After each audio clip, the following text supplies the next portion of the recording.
Te-ai prins! Băi, ce-ai băut?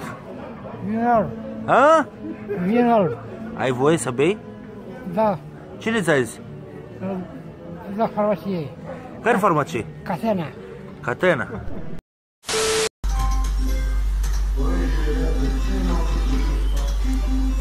Hai mă, Viță, scoate-mă afară. Du-te mă și de la afară. Vino mă mai încoa, vino mai încoa și stânga. Uite, mai încoadă stâlpul ăsta și ieși afară. Nu pe acolo, băi! Păi mă usești, Nu pe acolo! Păi nu acolo! Vino pe unde ai intrat, pe așa, vino pe... faci închisul și e ori, frate. Vino spre mine și pe stânga! Așa, hop, na!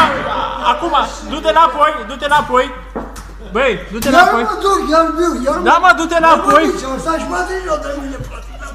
Deci am sunat-o și pe aia să moară familia mea, mă cer cu ea. Deci unde vine, du-te, du-te. Băi, du-te... Du-te mă stânga după televizorul ăla, de sus pe stânga. Ia! Nu iau televizorul. Numai după televizor! După televizor faci stânga și ieși afară!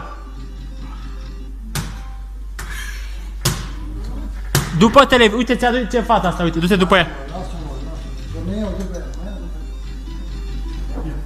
Hai, mai bine, Bob! Salut!